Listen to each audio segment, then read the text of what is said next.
authorized to promulgate rules for the arbitration of claims of a sum of money. Such rules may authorize the use of JHOs as arbitrators. The monetary limit is $6,000 outside New York City exclusive of interest. The monetary limit is $10,000 within New York City exclusive of interest. A judgment may be entered on an arbitration award. Such rules must permit a jury trial de novo on demand of any party following the determination of the arbitrators and may require the demander to pay the cost of arbitration. An objection that the summons and complaint, summons with notice, or notice of petition and petition was not properly served is waived if, having raised such objection in his pleading, the objecting party does not move for judgment on that ground within 60 days after service of his pleading, unless the court extends the time upon the ground of undue hardship. This does not apply to subdivisions 1 and 2 of section 711 of the RPAPL. 3212. Any party may move for summary judgment in any action at any time after issue is joined. 22 says, a court may set a date after which no motion for summary judgment may be made, such date being no earlier than 30 days after the filing of the note of issue. If no such date is set by the court, such motion for summary judgment shall be made no later than 120 days after the filing of the note of issue, except by leave of the court for good cause shown. The plaintiff, when he makes his motion for summary judgment, he's supposed to not make it returnable for a shorter period of time than when the defendant would have to answer. So if it was personal service, that would be 20 days. But this is saying that if he makes it returnable for like 60 days out, he can require the defendant to serve his opposition like 10 days before the return date. So instead of the defendant getting 60 days to file his opposition and serve it, he would get 50 days. 3215. If a plaintiff fails to take proceedings for the entry of judgment within 1 year after a default, the court shall not enter judgment but shall dismiss the complaint as abandoned without cost on its own initiative or on motion. So you can commence an action by filing with the court a submission of controversy, but it's got to be signed by all the parties. That is called the New York Simplified Procedure. That's what that's called. 3217. Any party asserting a claim may discontinue it without court order by serving upon all parties a notice of discontinuance at any time before a responsive pleading is required, or within 20 days after service of the pleading asserting the claim, and filing the notice with proof of service. 3217. A. Without court order. Any party asserting a claim may discontinue it without court order, 1. By serving upon all parties a notice of discontinuance at any time before a responsive pleading is served, or if none is required, within 20 days after service of the pleading asserting the claim and filing the notice with proof of service with the clerk, or 2. By filing with the clerk before the case has been submitted to the court or jury as stip in writing signed by attorneys of record for all parties, provided that no party is an infant, incompetent, or conservatee, and no person, not a party, has an interest in the subject matter of the action. Or 3, by filing with the clerk before the case has been submitted to the jury a certificate or notice of discontinuance stating that any parcel of land, which is the subject matter of the action, is to be excluded pursuant to Article 11, Title 3 of the Real Property Tax Law. An action shall not be discontinued by a party asserting a claim except upon court order and upon terms and conditions as court deems proper. After the cause has been submitted to the court or jury to determine the facts, the court may not order an action discontinued except upon stipulation of all parties appearing in the action. Effective discontinuance. It operates as an adjudication on the merits if the party has once before discontinued the action by any method. 3219. At any time not later than 10 days before trial. 10 days before trial. Any party against whom a cause of action based upon contract, expressed or implied, is asserted and against whom a separate judgment may be taken, may without court order deposit with the clerk for safekeeping an amount of money deemed by him to be sufficient to satisfy the claim and serve upon the claimant a written tender of payment to satisfy the claim. Okay, so this is basically saying that, like, if my boobs are all fucked up, Dr. Friedman says, listen, I'm going to go over to district court, Supreme Court, because district court is too low. I need 25D. So I told Dr. Friedman I need $1 million. So Dr. Friedman said, listen, bitch, in my supplemental pleading, told him that? Okay. Yeah. So I said, listen, I need $1 million. And he said, listen, bitch, I'm going down to district court right now, and I'm putting $500,000 for safekeeping with the court. If you take it out, the case is settled. If you don't take it out, the case is not settled, and we're going to file. Personally, I might go down and get the $500,000. 3219, at any time, but not less than 10 days before the trial, any party against whom a cause of action is based upon contract expressed or implied may without court order deposit with the clerk for safekeeping an amount of money deemed by him to be sufficient to satisfy the claim and serve upon the claimant a written tender of payments to satisfy the claim. Okay, so one more thing. If the appellate division thinks that the lower court's calendar can handle cases because the Supreme Court is too congested, they can move my botched boob job $1 million claim to district court under 325D, and it's going to stay $1 million.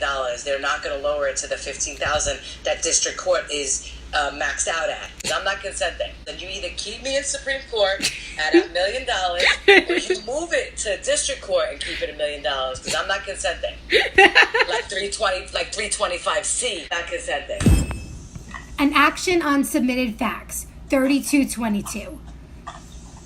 Commencement. An action except a matrimonial may be commenced by filing with the clerk a submission of the controversy acknowledged by all parties in the form required to entitle a deed to be recorded. The submission shall consist of a case containing a statement of the facts upon which the controversy depends and a statement that the controversy is real and that the submission is made in good faith for the purpose of determining the rights of the parties. If made to the Supreme Court, the submission shall specify the particular county clerk with whom the papers are to be filed.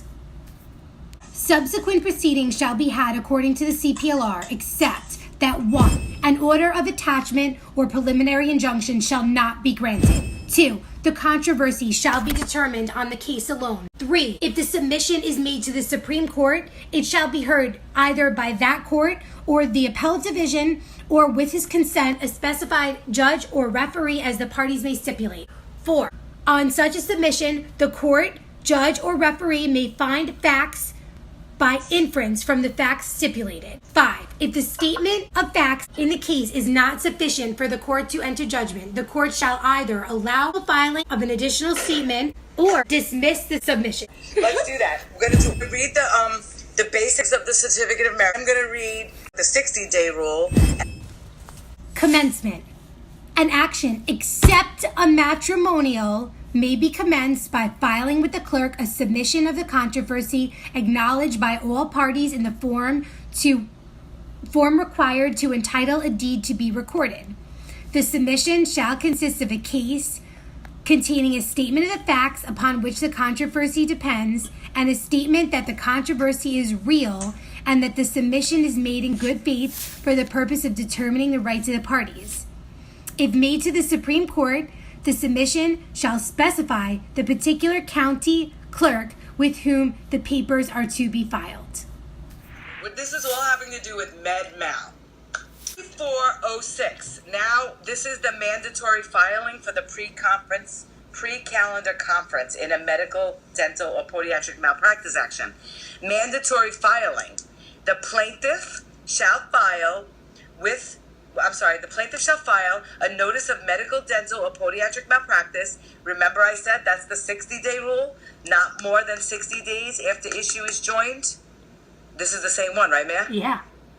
After the defendant's answer, on a form to be specified by fucking chief administrator, the plaintiff shall file such notice of medical, dental, or podiatric malpractice and proof of service upon all parties, and the proof, if demanded, authorization to obtain medical records has been served upon the defendant, and other papers as may be required to be filed by the rule of the fucking chief administrator. And the time for filing the notice of medical, dental, and podiatric malpractice may be extended by the court upon motion, pursuant to 2004 extensions generally. The pre-calendar conference is also required in a med-mal podiatric malpractice.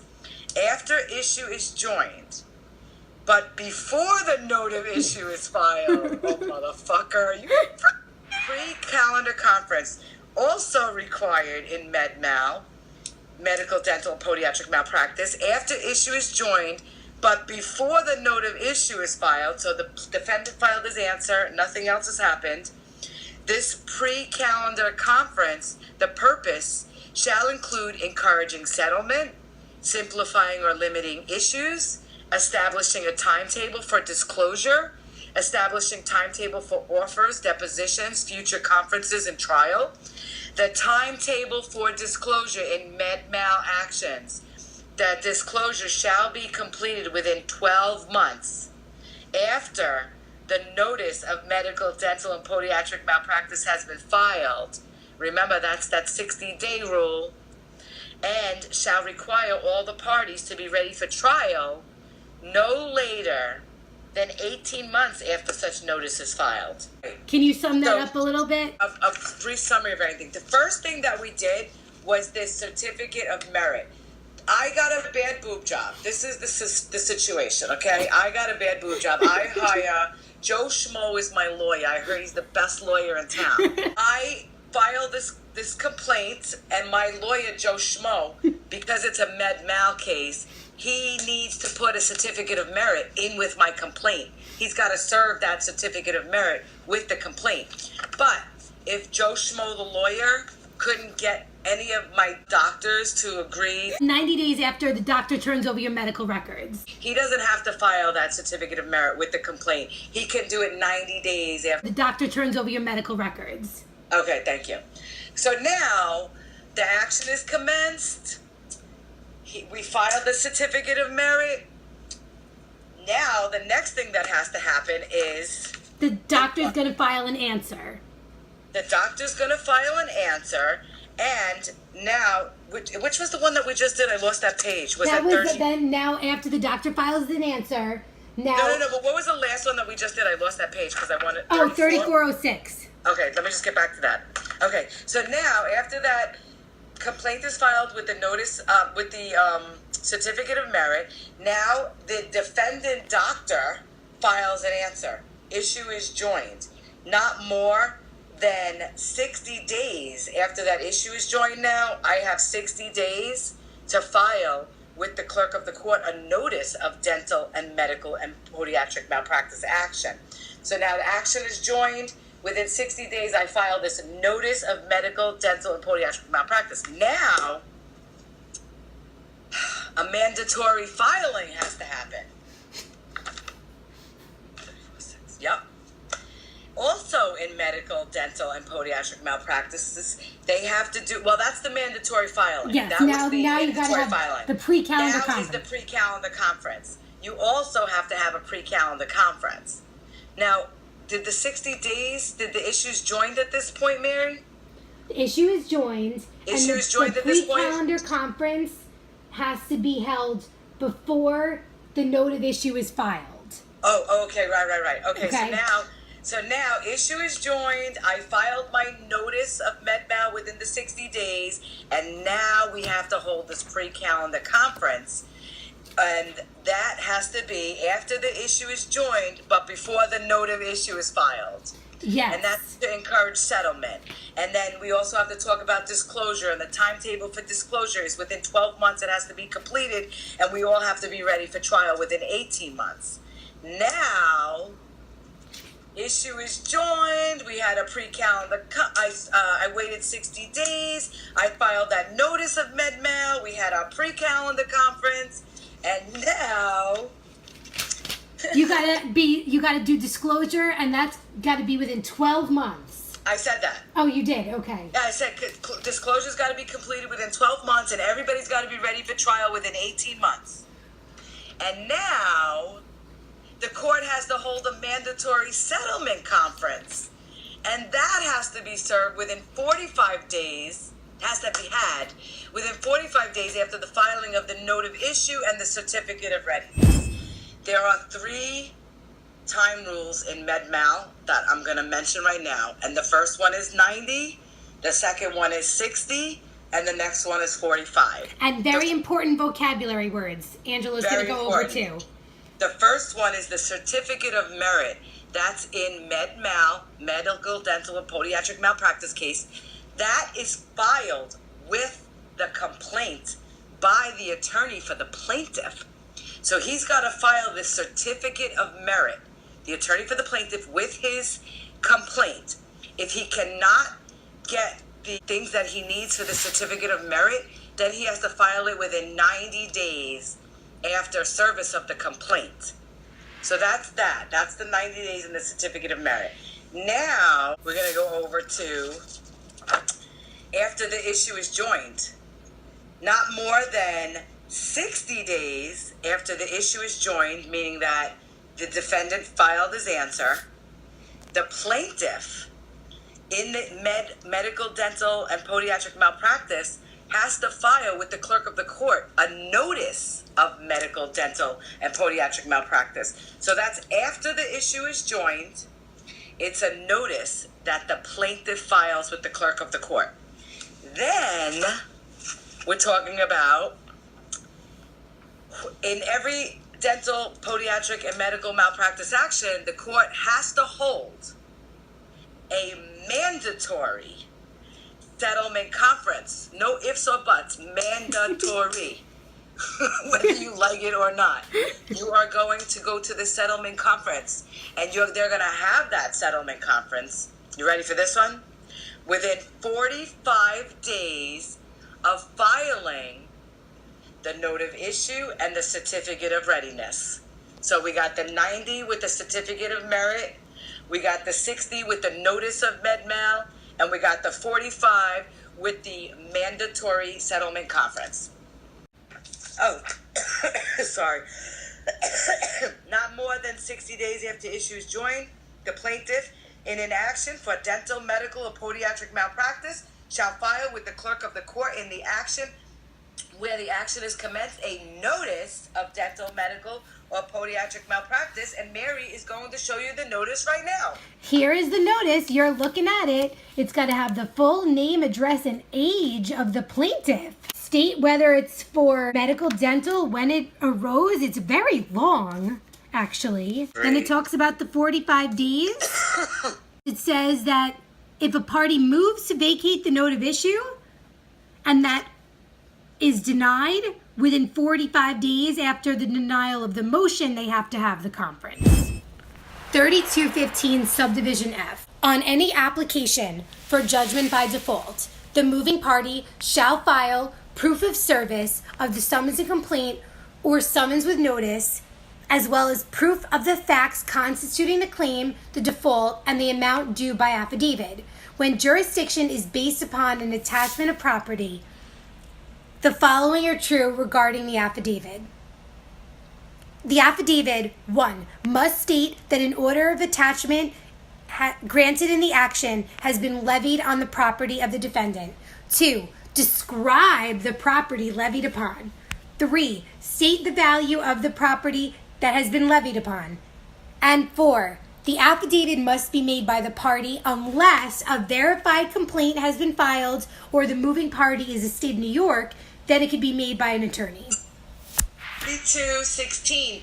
Before a court may dismiss an action for want of prosecution, a written demand must have been served upon a party against whom such relief is sought to resume prosecution of the action within 90 days of receipt of such notice. Annul a marriage on the ground of fraud must be commenced within 3 years.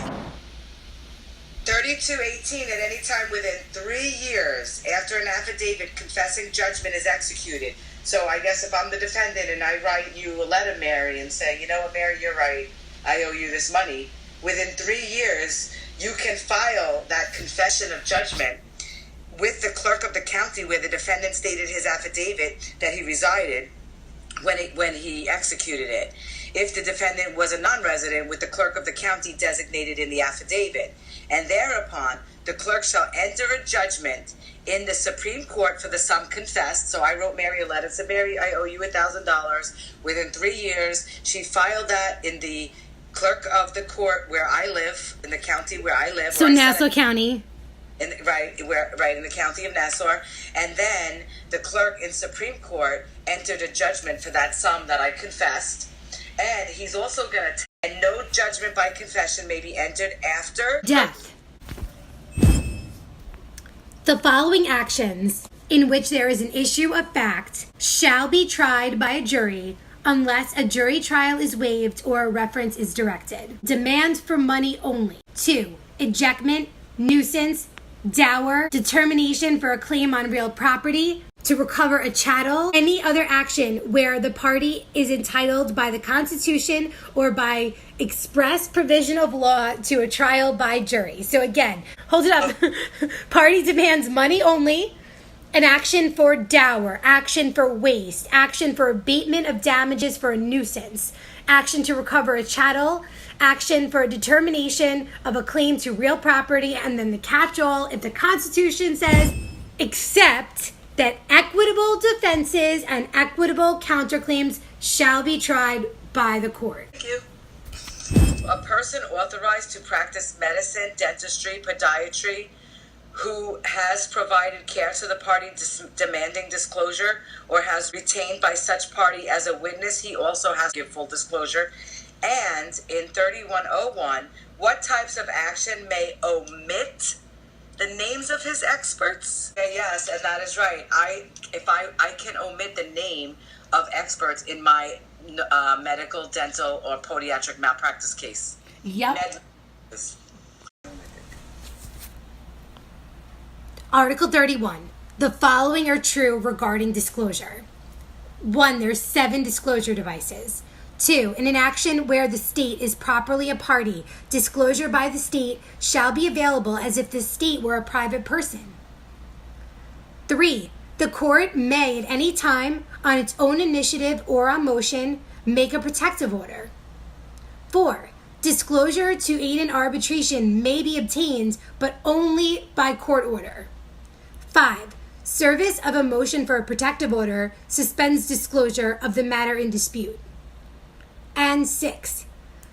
The deposition of a person confined under legal process may only be taken by leave of court.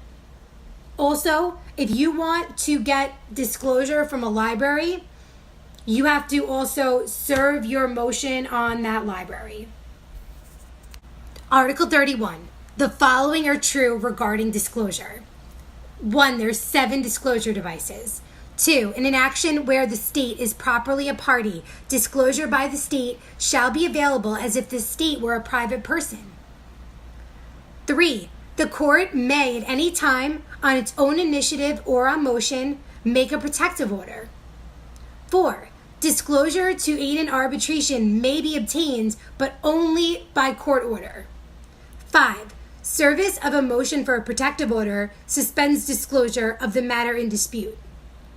And 6. The deposition of a person confined under legal process may only be taken by leave of court. Also, if you want to get disclosure from a library, you have to also serve your motion on that library. Article 31. The following are true regarding disclosure. 1. There's 7 disclosure devices. 2. In an action where the state is properly a party, disclosure by the state shall be available as if the state were a private person. 3. The court may at any time, on its own initiative or on motion, make a protective order. 4.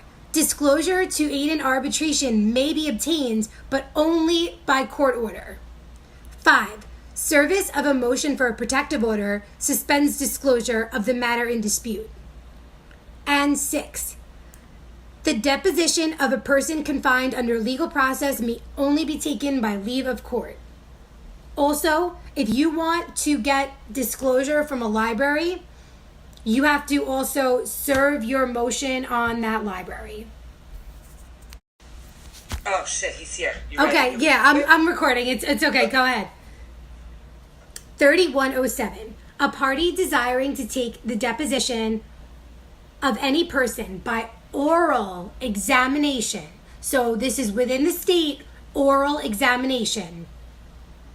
Shall give each party 20 days notice unless the court orders otherwise. So for oral deposition, which means we're within the state, usually 20 days notice to each party who has appeared. Demands for addresses have to be complied within 10 days. Notice to admit must be complied with within 20 days. Interrogatories is also 20 days. 20 days, I think, for interrogatories. Business records, 30 days before trial. CPLR.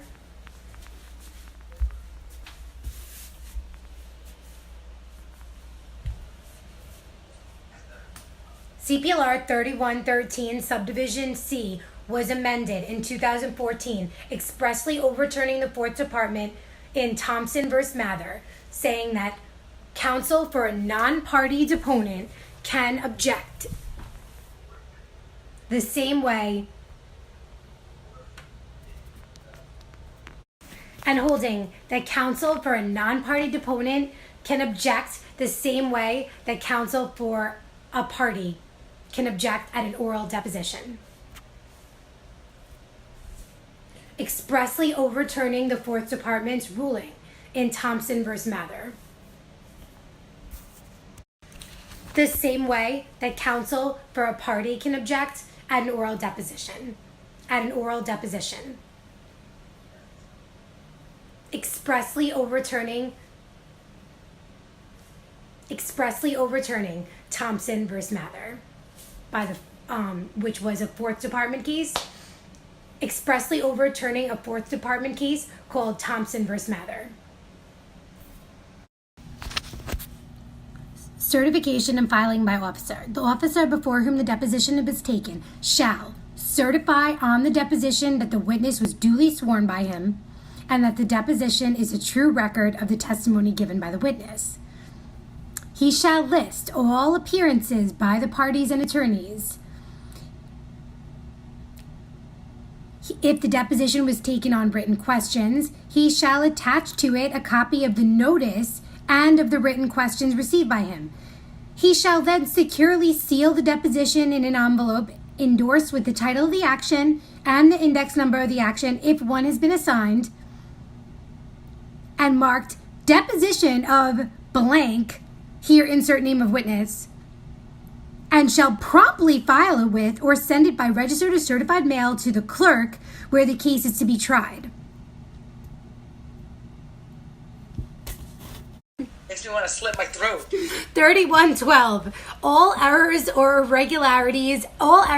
irregularities in the notice for taking a deposition are waived unless at least 3 days before the time for taking the deposition, written objection is served upon the party giving the notice. If the witness fails to sign and return a deposition within 60 days, it may be used as though fully signed. No changes to the transcript may be made after 60 days have passed.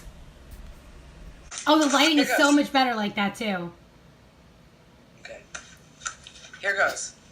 3119.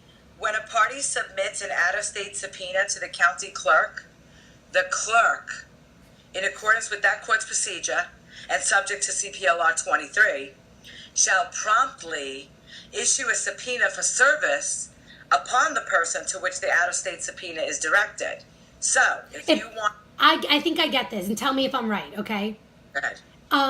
If I live in California, and I'm suing, like, Jim Sullivan here in New York, okay, I can't do anything, right? Because I have my cases going on in California. So I go to the county clerk, and I give them my out-of-state subpoena, and then the county clerk issues a subpoena on Jim Sullivan. Is that what it's saying?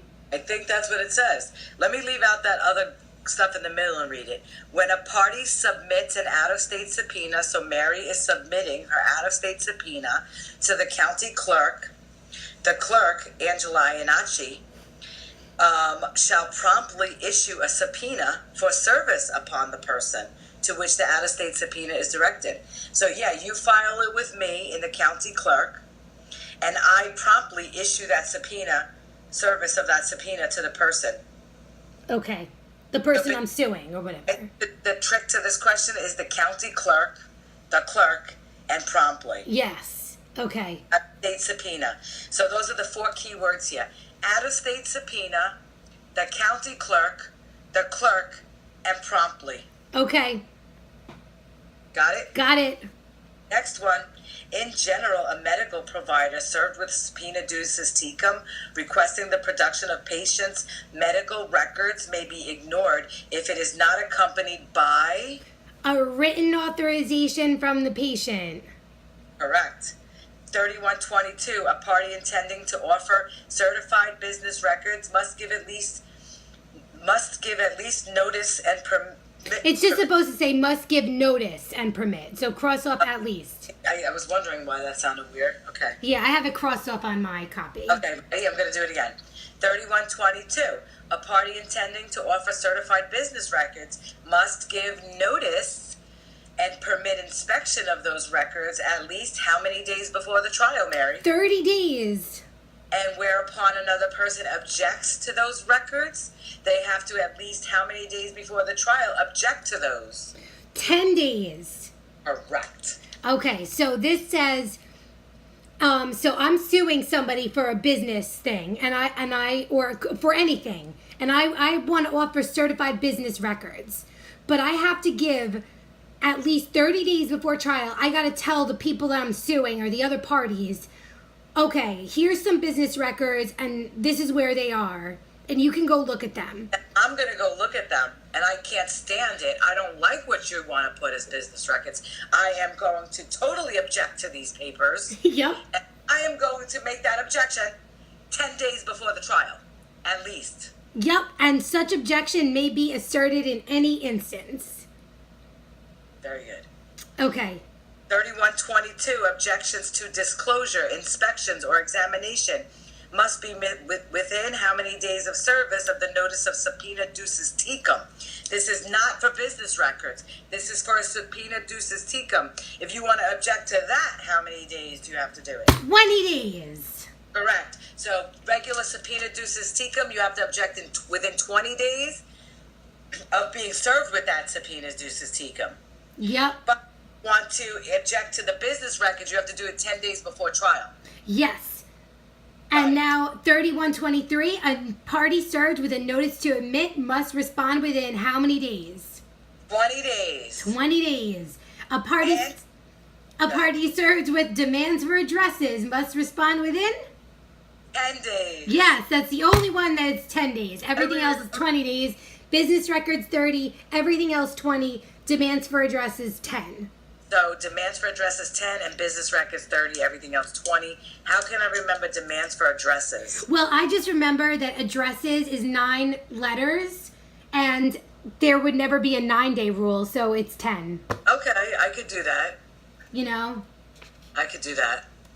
That works. Okay, next question. That's it. Woo!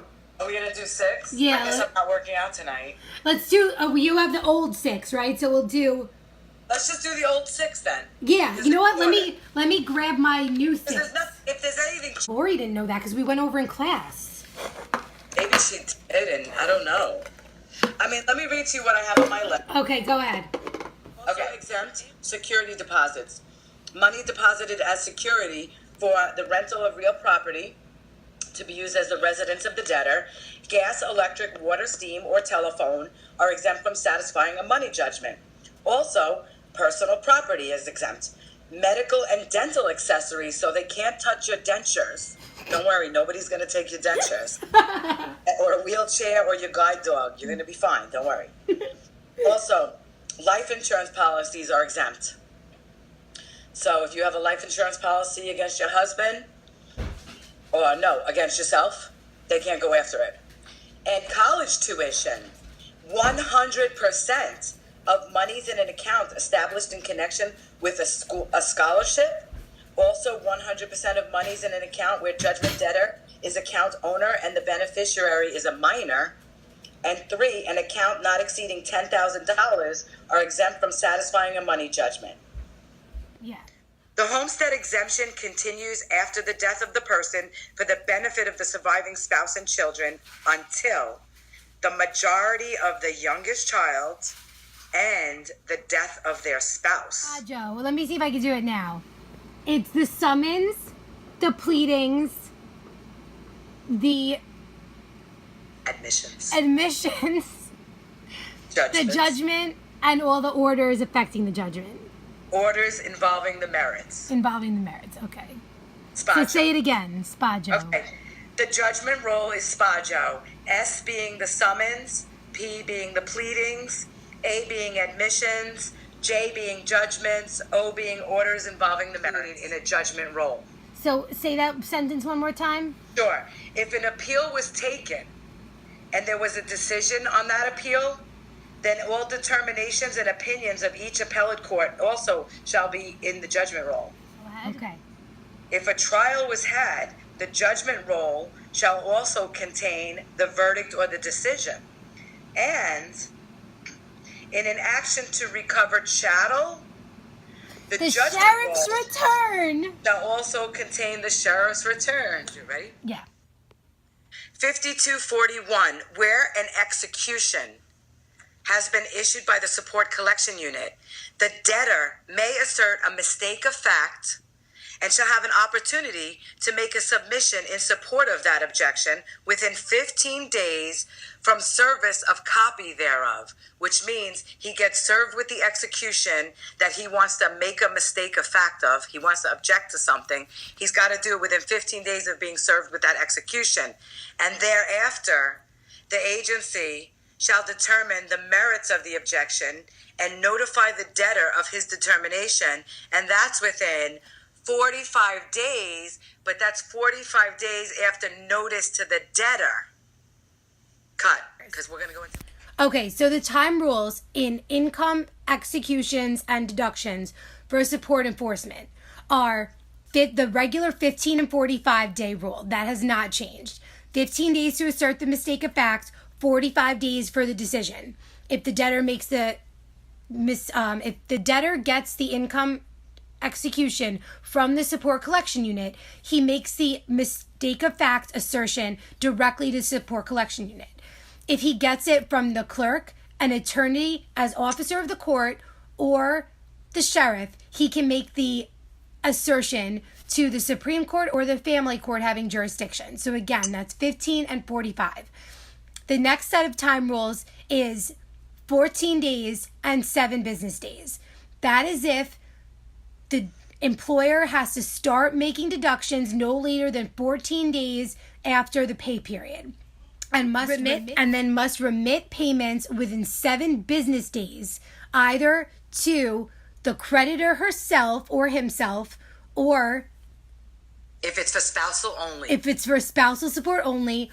But if it's for combined spousal support and child support, Angela's going to tell you where it goes now. So if the employee remits payments to the state disbursement unit, that's because it's for child support and or child and spousal support. The child has to be involved in that. And if the child is involved in that, it goes to the state disbursement unit. The creditor does not get the money. But if the money is just for spousal support, then the employee will take that money and send it right to the wife. They'll take it from the deadbeat husband's bank account. Well, Paycheck. employer. Employer, right? They'll take it from his paycheck and they'll give it right to the wife. The state disbursement unit is only involved if there's a kid involved. Right. Then they take the money and they will decide. And who what gets it money. and what did it used to be in 2012? Well, not to confuse everybody, but this could be a good test question because in 2012 you had to Go remit ahead. the pay Because in 2012, not to confuse everybody, but this would make a great question. In 2012, the employee had to remit payments to the State Department of Social Services. They're not involved in the question anymore. So if that's a choice on the test, do not pick the State Department of Social Services. You want to pick the State Disbursement Unit if there's a child involved. But if there's no child involved, it just goes, the boss The of creditor. the guy takes the money out of his check and sends it right to the wife. Or the creditor. The creditor. The creditor, I'm just using an example. Yeah. That it's a deadbeat husband that's not paying his child and spouse support. But the word you're looking for on the test is creditor. Creditor and Creditor, State creditor, Disbursement creditor, Unit. creditor. Yes, and don't just remember no social services in this answer. 5513 and 5516. This is for a motion for leave to appeal. A motion for leave to appeal must be made within 30 days of when whatever you get that you want to appeal. You have to do that within 30 days, and you shall make this motion the return date at least 8 days. You shall serve this at least 8 days before it's notice to be heard, but not more than 15 days. So it's got to be between 8 and 15 days. And 5513 also says that if a party is served with a notice of appeal, then that person can serve a notice of cross appeal. And that cross appeal is served within 10 days of service of the notice of appeal. So, just to sum this up, or as Mary would say, to put a bow on this, a cross appeal, if somebody serves you with a notice of appeal, you can serve a cross appeal. You have to do that within 10 days. But remember, on regular motions, when you get served with a regular motion and you want to do a cross motion, not 10 days. You have to do that at least 3 or 7. Yes. So there's a lot of lot going time on with this. time rules in appeals. But for now, what we have is 30, 8, 15, and 10. 10 days is for the cross appeal. All right, go. So these are the rules, the time rules for motions for leaves to appeal. 30, 8, 15, 10. 30 days to make your appeal. Your return date has to be at least 8 days, but no more than 15 days. And you have 10 days to file a cross appeal from the time you're served with an appeal. 5402, a copy of any foreign judgment authenticated in accordance with an act of Congress or the statutes of this state may be filed within 90 days of the date of authentication. You say that word? Authentication. Authentication in the office of the county clerk of the state. Why do I want to say A authentication? foreign judgment entitled to full faith and credit within 90 days of authentication. I almost just did it too. It's a hard word. What? Authentication? But it's within 90 days of authentication? Yeah. I'm so swollen. It's so ugly. You were both going to say it. Okay. A copy, ready? A copy Of the foreign judgment authenticated shall be filed, may be filed within 90 days. 90 days of what? Of the authentication. Can you see yourself on the video? No.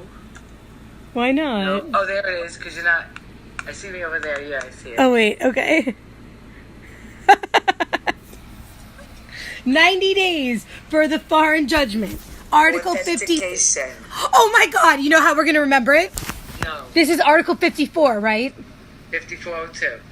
5 and 4 is 9. Oh, okay, but I'm not going to remember that, but I'll try to remember it. But that is a good way, because they don't give us the articles when they give us the test. No, but if we can just remember that Article 54. All right, so this is Article 54, foreign judgment. So they have to file it.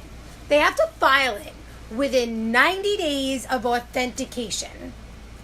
But the creditor has 30 days after he files it to mail a copy of it to the debtor at his last known address. 5402 says a copy of any foreign judgment authenticated may be filed within 90 days of the authentication in the office of the county clerk of the state. And then within 30 days after it's filed, the creditor shall mail notice of the foreign judgment to the debtor at his last known address. 5402 says a copy of any foreign judgment authenticated may be filed within 90 days of the authentication in the office of the county clerk of the state.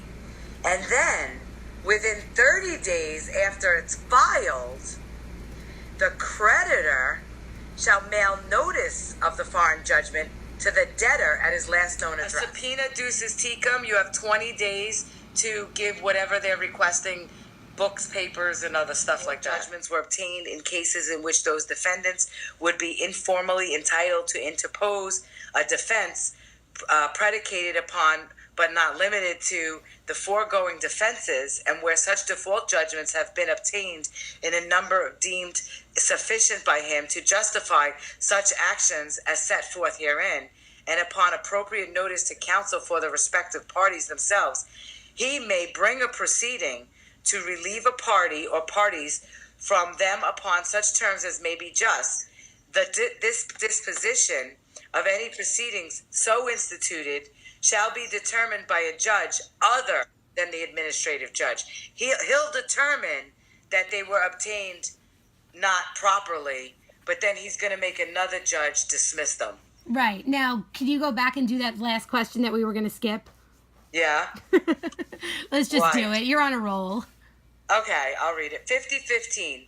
The court which rendered a judgment or order may relieve a party from it upon such terms as may be just, on motion of any interested party, with such notices as the court may direct upon the grounds of 1. Excusable default. If such motion is made within 1 year after service of the copy of the judgment or order with written notice of its entry upon the moving party, or if the moving party has entered the judgment or order within 1 year after such entry. Or 2. Newly discovered evidence which, if introduced at the trial, would probably have produced a different result and which could not have been discovered in time to move for a new trial under Section 4404. Or 3. Fraud, misrepresentation, or other misconduct of an adverse party. Or 4. Lack of jurisdiction to render the judgment or order. Or last 5. Reversal, modification, or vacatur of a prior judgment or order upon which it is based. Right. First. And then the last Wait, it's first the Office of Victim Services. Right. Okay. They're going to take their chunk of money first. So this poor guy sitting in jail doesn't have a pot to piss in or a window to throw it at us. And he just fucking won something, some award somewhere in court. Probably for some dumbass small claims case he had going, or I don't know what the hell he had going, but he won something. The poor guy probably didn't even get like $500. And the first people that come along is the Office of Victim Services. They take their chunk out. So the court shall give them prompt written notice. Right. So the court's going to write him a letter and say, hey, come get this guy's money. Then the court may direct that an award granted to the inmate be deposited with the clerk of the county awaiting further order of the court. So now the court's going to say, what do I need money for? What did this guy do? Well, he filed as a poor person, so let's get that money first. His summons that he filed, because he said he was poor. He's not poor now. We can take that out. And then he also needed money for something else, so we gave him that money, so we're going to take that money out. So they're going to take their money out. Then lastly, the court shall direct no payments be made to such inmate or prisoner for a period of 30 days following the entry of an order containing such direction. Well, I mean, at this rate, the poor guy, they're going to not only not give him any money, but now they're going to say, you can't have your money for 30 days. You can't have toothpaste for 30 days. Like 30 days. Not only did we just take like 100% of it practically out. The little schmeasly bit that we left you can't have for 30 days. Motherfuckers. 5205. If direct deposit or electronic payments reasonably identifiable as statutory exempt payments were made to the judgment debtor's account during the 45 day period proceeding the date a restraining notice was served on the banking institution by a marshal or sheriff, then $2,500 in the judgment debtor's account is exempt from the application of satisfying a money judgment.